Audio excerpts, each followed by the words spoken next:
Hello दोस्तों, तो कैसे हैं आप सभी लोग? आई होप कि आप सभी लोग अच्छे होंगे और अच्छे से स्टडी कर रहे होंगे। तो साथियों, आज हम पढ़ने वाले हैं क्लास 10th का मैथ। हम आज क्लास 10th का मैथ पढ़ने वाले हैं, जिसमें कि हम चैप्टर 5 को पढ़ेंगे, जिस चैप्टर का नाम है समांतर श्रेणी। इसको हम बोलते हैं अर्थमेटिक प्रोग्रेशन, ठीक ना? इसको हम अर्थमेटिक प्रोग्रेशन बोलते हैं, जिसको कि शॉर्ट में हम एपी कहते हैं, ठीक है? इसको हम देखेंगे। इसमें जो भी समांतर श्रेणी में फॉर्मूला है, सूत्र है, बेसिक जानकारी है, उसको हम देखेंगे। ठीक, बारी-बारी से हर एक पॉइंट को देखते जाएँगे। इसके बाद हम सभी प्रश्नावलियों को हल करेंगे। ठीक? तो देखते हैं कि हमारा समांतर श्रेणी क्या है, किसे कहते हैं? आपका समांतर श्रेणी यानी कि जिसे हम शॉर्ट में बोलते हैं एफपी। समांतर श्रेणी यानी कि शॉर्ट में हम उसको क्या बोल सकते हैं? एफपी। ठीक? इसका फुल नेम होता है अरिथमेटिक प्रोग्रेशन। ठीक? तो समांतर श्रेणी यानी समांतर श्रेणी कहते किसे हैं? तो समांतर श्रेणी हम उसे कहते हैं कि पौधों की ऐसी श्रृंखला पौधों की ऐसी श्रृंखला जिसके बीच का अंतर पौधों की ऐसी श्रृंखला जिसके बीच का अंतर समान हो, जिसके बीच का अंतर क्या हो? समान हो, उसे समांतर श्रेणी यानी कि एपी कहते हैं। पौधों की ऐसी श्रृंखला जिसके बीच का अंतर समान हो, उसे हम एपी कहते हैं। ठीक, देखिए, जैसे कि एग्जाम्पल में है आपका 2, 4, 6, 8 डॉट डॉट अनंत तक, ठीक है? यानी कि इनके बीच देखिए अंतर क्या है? समान है। 2, 4, 2, 4 के बीच अंतर कितने हैं? 2 का है। 4, 6 इसके बीच भी 2 का अंतर है। 6, 8 इसके बीच भी 2 का अंतर है। यानी इसी तरह से ये आगे 8, 10, 12 इसी तरह से ये आगे बढ़ते गए। कहाँ तक? अनंत तक, इनफिनिट तक बढ़ते गए। ठीक, आगे है। फिर एक और एग्जाम्पल है, जैसे कि A1, A2, A3, A4, A5 dot dot कहाँ तक? AN मतलब कि nवां पद तक, अनंत तक, ठीक है? ये हो गया आपको समांतर श्रेणी यानी कि एपी हम इसे बोलते हैं। ठीक, कि पदों की ऐसी श्रृंखला जिसके बीच का अंतर क्या हो? समान हो, उसे हम एपी बोलते हैं। अब देखते हैं एपी कितने प्रकार के होते हैं। एपी के प्रकार, तो एपी दो प्रकार के होते हैं। एक होता है परिमित एपी और दूसरा होता है अपरिमित एपी। एपी दो प्रकार के होते हैं, एक होते हैं परिमित एपी और दूसरा होते हैं अपरिमित एपी। ठीक है, तो हम देखते हैं कि परिमित एपी किसे कहते हैं। तो परिमित एपी जिसका अंतिम पद यानी कि वैसे एपी जिसके अंतिम पद पता हो, उसे परिमित एपी कहते हैं। यानी कि जिस एपी का अंतिम पद यानी कि लास्ट वाला पद पता हो, उसे हम परिमित एपी कहते हैं। जैसे 2, 4, 6, 8, 10, 12, 14 डॉट डॉट 20 तक, ठीक है? यानी कि हमको कहाँ से 2 से चालू हुआ है और 20 तक गया है, यानी कि लास्ट वाला पद हमको क्या मिला है? 20 मिला है, ठीक है? यानी कि 20 पे जाके वो क्या हो गया? स्टॉप हो गया है, रुक गया है। ठीक, तो हमको अंतिम पद क्या मिला है? 20 मिला है। 2, 4, 6, 8, 10, 12, 14 यानी कि इसी तरह से कहाँ तक? 20 तक। तो हमको लास्ट पद मिला है कितना? 20। ठीक, तो इसका अंतिम पद यानी कि लास्ट पद दिया है। ठीक, उसी को हम बोलेंगे परिमित एपी। अब अपरिमित एपी क्या होता है? अपरिमित एपी तो जिसका अंतिम पद यानी कि जिस एपी का अंतिम पद पता न हो, जिस एपी का अंतिम पद पता न हो, उसे अपरिमित एपी कहते हैं। यानी कि जिस एपी का अंतिम पद पता नहीं रहेगा, उसे हम अपरिमित एपी कहेंगे। जैसे कि 2, 4, 6, 8, 10 डॉट डॉट अनंत तक, यानी कि हमको इसका अंतिम पद पता नहीं है, अनंत है। कहाँ तक इसका लास्ट पद है, हमको कोई पता नहीं है।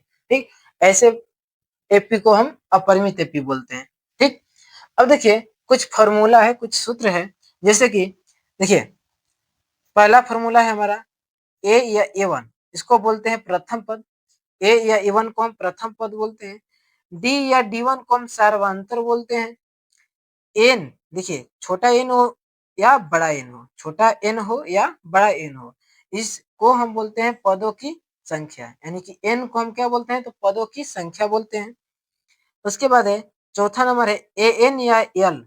ए एन या एल जो होता है वो अंतिम पद होता है या nवां पद होता है, ठीक ना। ये ध्यान दीजिएगा, अंतिम पद कहे तो भी या nवां पद कहे तो भी काची का मान होगा, an का ही मान होगा या l का मान होगा। l का तो कहीं कहीं देता है, अधिकतर आपका प्रयोग आएगा क्या, an का ही प्रयोग होगा, ठीक ना। यदि आपको अंतिम पद कह दे तो भी, या nवां पद कह दे या nवें पद कह दे, ठीक ना, इस तरह से सवाल में कह देगा कि nवें पद ज्ञात कीजिए, nवां पद ज्ञात कीजिए, इसका मतलब कि हमको क्या ज्ञात करना है, an पता करना है, ठीक ना, अंतिम पद पता करना है, ठीक। अब देखिए A2 होता है, A2 क्या होता है, दूसरा पद होता है। A2 आपका, A2 जो होता है ना वो दूसरा पद होता है। इसी तरह से A3 होता है तीसरा पद, A4 होगा चौथा, A5 होगा पांचवा पद, इसी तरह से A6 से 7 यानी कि पद बढ़ते जाएगा, ठीक है। अब आपका छठवां नंबर पे है SN या S। SN या S को हम बोलते हैं पदों का योग। SN या S को बोलते हैं पदों का योग। अधिकतर आपके किताब में SN का प्रयोग होगा, लेकिन कहीं-कहीं S भी दे दिया है, ठीक है। तो SN या S को हम बोलते हैं पदों का योग, ठीक। अब देखिए आगे क्या है कि सार्वंतर यानी कि डी को हम कैसे निकालते हैं, किस तरह से निकालते हैं, यानी सार्वंतर हमको कह देगा कि सार्वंतर निकालिए, तो किस तरह से, किस फॉर्मूला से निकालेंगे। तो सार्वंतर निकालने के लिए यानी कि डी निकालने के लिए हमारा फॉर्मूला होता है A2 माइनस A1, यानी कि दूसरा पद में से पहला पद को घटा दो, ठीक है।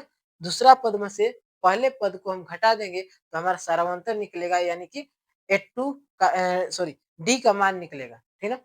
अब देखिए इसी तरह से यदि D2 निकालना हो, दूसरा सर्वांतर निकालना हो तो A3 माइनस A2 कर लेंगे।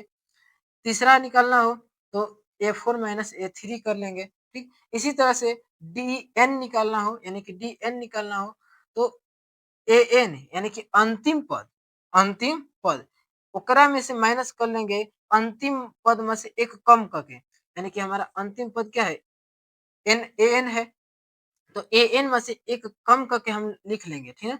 अब पहले से एगो अंतिम पद है ये है, इसमें हम कम करेंगे ना, इसमें an है और an में से हम अंतिम पद में से एक कम कर लेंगे, इसमें से अंतिम पद में से एक कम कर लेंगे तो हमारा dn निकलेगा, ठीक है।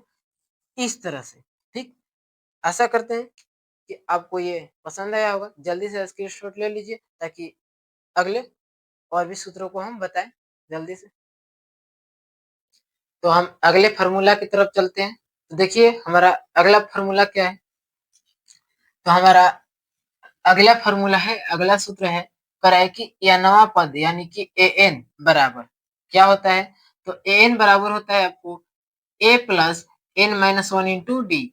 आपको an बराबर यानी कि nवां पद या अंतिम पद बराबर जो फार्मूला होता है वो होता है a plus n minus one into D, ठीक। ये फार्मूला को याद रखिएगा, ठीक है, क्योंकि इस फार्मूला के सहारे ही आपका पूरा चैप्टर का सॉल्यूशन होगा, ठीक। उसके बाद है एस एन यानी कि पदों का योग। यदि कह देगा कि पदों का योग ज्ञात कीजिए, तो पदों का योग ज्ञात करने के लिए हमारा जिस फार्मूला का उपयोग होगा वो फार्मूला है n/2 n/2 into 2a plus n minus one into D. आपका जो सूत्र होगा वो होगा n/2 into 2a plus n minus one into D. क्या चीज बराबर, तो एसएन बराबर यानी कि पदों का योग बराबर जो फॉर्मूला होगा वो होगा। अब है यदि आपको कह दे कि प्रथम पद दिया है और अंतिम पद दिया है, यानी कि पहले का पद और लास्ट वाला पद दिया रहेगा, तो उस कंडीशन में हम एसएन बराबर यानी कि पदों का योग बराबर कौन सा फॉर्मूला का उपयोग करेंगे, तो एसएन बराबर n/2 into A plus A N का प्रयोग करेंगे, ठीक है। यानी कि प्रथम पद प्लस का अंतिम पद लगाएंगे, काची बराबर एसएन बराबर कब, तो प्रथम पद और अंतिम पद दे रही तब। अगला है कि यदि एसएन बराबर दिया रहेगा, समझिएगा बात को, सॉरी, यदि प्रथम पद और अंतिम पद दिया रहेगा और एसएन हमको निकालना है, ठीक है, तो सेम इसी तरह से n/2 ए प्लस का एन की जगह पे एल का प्रयोग करेंगे, क्योंकि हम बताए थे आपको कि ए एन लिखिए या एल लिखिए, यानी कि ए एन बराबर एल होता है, यानी कि ए एन लिखिए या एल लिखे, दोनों एक ही बात है, ठीक है। तो इस फॉर्मूला का उपयोग एक आध जगह हुआ है, ठीक है। लेकिन बाकी सब इस फॉर्मूला का उपयोग हुआ है अधिकतर, इस फॉर्मूला का उपयोग हुआ है अधिकतर, और इसका, ये तीनों फॉर्मूला को याद रखिएगा, ठीक है। चैप्टर को सोल्यूशन करने में काम देगा। और आगे यदि आपको कह दे कि 3 पद 4 पद यानी कि एपी के 3 पद 4 पद 5 पद कोई वो पद निकालना हो, तो किस तरह से निकालेंगे? तो एपी के यदि हमको 2 3 4 या 5 पद निकालना रहेगा, ठीक ना? तो हम देखिए किस तरह से पता करेंगे। तो करेंगे क्या कि A1 बराबर A यानी कि प्रथम पद बराबर प्रथम पद होता है। यदि हमको दूसरा पद निकालना हो, A2 निकालना हो, तो A प्लस का D करेंगे। यदि तीसरा पद निकालना हो, A3 निकालना हो, तो A प्लस का 2D करेंगे। यदि हमको चौथा पद निकालना हो, तो A प्लस का 3D करेंगे, ठीक है। यदि पांचवा पद निकालना हो, हमको पांचवा पद निकालना हो यानी कि A5 निकालना हो, तो A प्लस का, अब क्या करेंगे कि A5 निकालना है ना, तो एकरा में एगो कम करके यानी कि 4 और D लिख देंगे, यानी कि D का मान क्या करेंगे, A5 में से एगो कम करके D का मान लिख देंगे, ठीक है। जैसे A5 निकालना है हमको, तो A प्लस का 4D कर देंगे। देखिए तो यहाँ भी वही किए, A4 निकालना है तो A प्लस का 3D यानी कि एगो कम करके लिख दिए। A3 निकालना है तो A प्लस का 2D कर दिया, यानी कि D का मान एगो कम करके लिखे हैं, ठीक है ना। उसी तरह से A2 निकालना है तो D का मान एगो कम करके लिखे हैं। यदि हमको A6 निकालना रहेगा तो A प्लस का 5D करेंगे। इसी तरह से हमको कोई को पद निकालना हो तो निकाल सकते हैं, ठीक है ना। अब फिर यदि हमको दूसरा रूल है यानी कि दूसरा नियम से हम निकालें, तो दूसरा नियम से हम ए A1 बराबर A यानी कि दूसरा नियम से भी वही है, लेकिन थोड़ा सा अंतर है। यदि A1 बराबर A यानी कि प्रथम पद बराबर प्रथम पद, ये तो सेम रहेगा दोनों में। लेकिन यदि हमको दूसरा पद निकालना हो यानी कि A2 निकालना हो, तो क्या करेंगे, A1 प्लस का D करेंगे, यानी कि A1 यानी कि प्रथम पद प्लस का सर्वांतर करेंगे। यदि हमको तीसरा पद निकालना हो यानी कि A3 निकालना है, तो A2 प्लस का D करेंगे, यानी A2 प्लस का D करेंगे। यदि हमको चौथा पद निकालना हो, चौथा पद, तो A3 प्लस का D करेंगे, ठीक। इसी तरह से यदि हमको पांचवा पद निकालना हो, तो क्या करेंगे, A4 प्लस का D करेंगे, यानी कि क्या करते जाएंगे, यदि हमको पांचवा पद निकालना है ना, तो चौथा पद यानी कि एकरा से एगो पद कम करके ओकरा में सर्वांतर के जोड़ देहल जाए, ठीक ना। यदि हमको छठा पद निकालना रहेगा, तो A प्लस का 5 प्लस का D यानी कि एक पद कम करके ओकरा में सर्वांतर जोड़ देहल जाए, वो हमार अगला पद निकल जाए, ठीक ना। अब देखिए, अब क्या है कि हमको यदि A2 निकालना हो यानी कि A2 निकालना हो, और हमको S1 S2 दे दे, या S1 S2 की जगह पे आपको S3 S4 कुछ भी दे दे, मतलब कि एस रहेगा, लेकिन 1 और 2 की जगह पे 3 4 कुछ भी दे दे, ठीक ना। और एस एन बराबर एन माइनस एन स्क्वायर दे दे, ठीक है। इस तरह से दे दे, तो हमको कह दे कि A2 निकालिए या A3 निकालिए, A4 निकालिए, यानी कि पद निकालिए। तो उस तरह से हम क्या करेंगे उस कंडीशन में कि A2 निकालना रहेगा तो S2 माइनस S1 करेंगे, S3 माइनस A3 निकालना रहेगा तो S3 माइनस S2 करेंगे, A4 निकालना रहेगा तो S4 माइनस का S3 करेंगे। यदि हमको A5 निकालना रहेगा ना, तो क्या करेंगे, S5 माइनस का S4 करेंगे। A6 निकालना रहेगा तो S6 माइनस का S5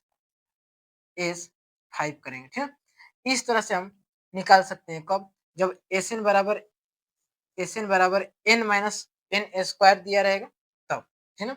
और S1 और S2 का मान दिया रहेगा तब, इस कंडीशन में। इस फॉर्मूला का उपयोग एक आध जगह क्वेश्चन को बनाने में हुआ है, इसलिए यहाँ पे इसको भी हम बता दिए हैं, ठीक। जल्दी से आप लोग स्क्रीनशॉट ले लीजिए, ताकि हम अगले वीडियो में आपको प्रश्नावली को हल करें। आपका जो भी बेसिक जानकारी थी वो खत्म हो गई। यदि वीडियो पसंद आई तो चैनल को लाइक और सब्सक्राइब जरूर करें।